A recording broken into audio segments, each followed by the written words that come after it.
If you have an awkward corner in your home that's just collecting dust, this video is going to change how you see that space.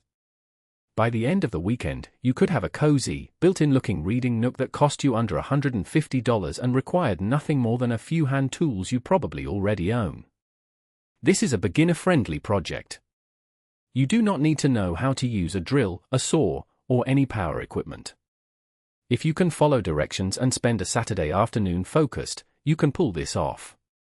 We've seen people with zero DIY experience complete this in about 6 to 8 hours total. Most of that time is just waiting for things to dry. Let's start with what you'll need before you touch anything. For materials, you'll need 4 to 6 pre-cut wooden shelving boards. Most hardware stores like Home Depot or Lowe's will cut these to size for you for free or a small fee, so you don't need a saw at all.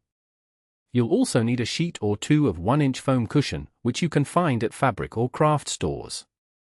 Grab some fabric to cover the cushion. Something durable like canvas or an upholstery fabric works best. Pick up a staple gun, which is hand-operated and counts as a hand tool, not a power tool.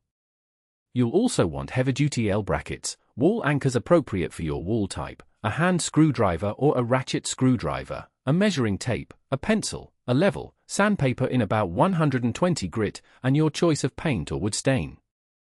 Total material cost is typically between $80 and $150 depending on the fabric and finish you choose.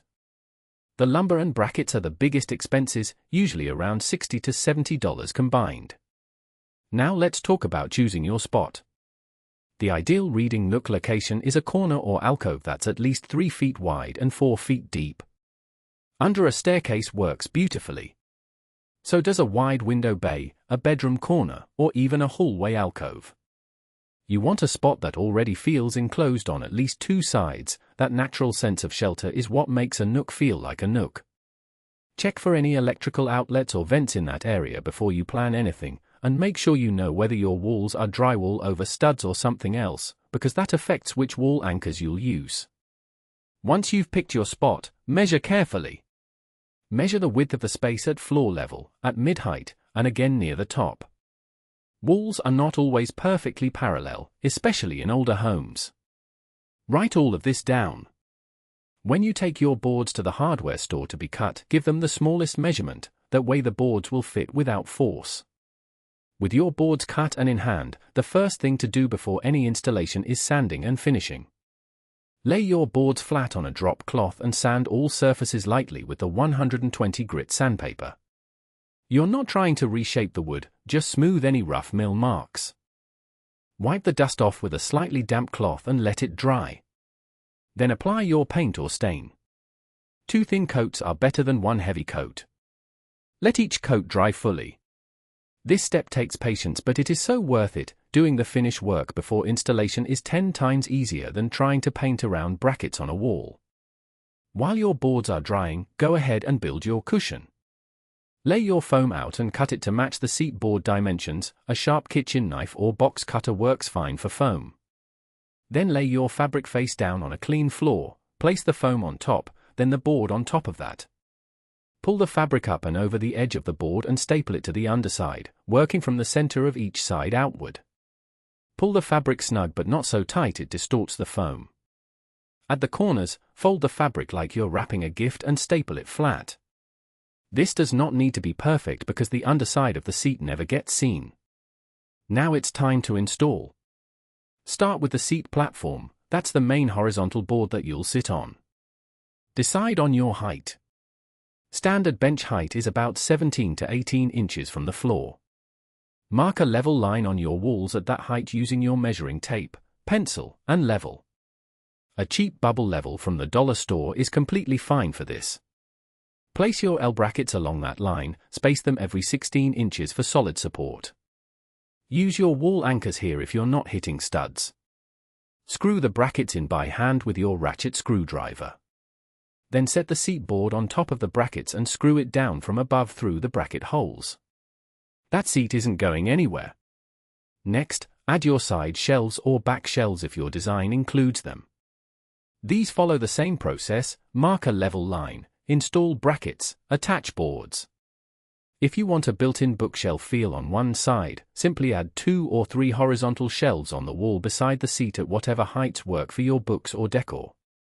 12 to 14 inches between shelves handles most standard paperbacks and hardcovers comfortably. Place your cushion on the seat and step back. It already looks like something intentional. Now here's where you make it feel like a real Nook. Add a few throw pillows against the back wall. If your Nook is in a corner, a small curtain rod mounted above can let you hang a light panel of fabric or a sheer curtain on one side that creates an enclosure effect without blocking light. A battery-powered LED strip light tucked under the shelf above adds a warm glow without any electrical work. String lights work just as well and cost almost nothing. A small basket on one of the shelves keeps books and a blanket organized without looking cluttered. A few things experienced builders always mention about this kind of project. First, never skip the level. Even a slight tilt in your seat board becomes very obvious when you're actually sitting on it.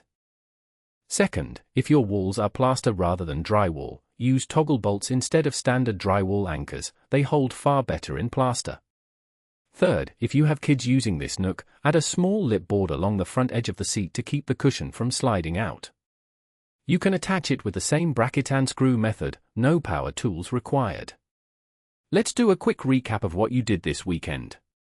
You chose and measured your corner, had your boards cut at the store, finished them with paint or stain before installation, built a simple foam cushion with hand stapling, mounted a sturdy seat platform using L brackets and wall anchors, added shelving for storage, and finished the space with lighting and soft furnishings.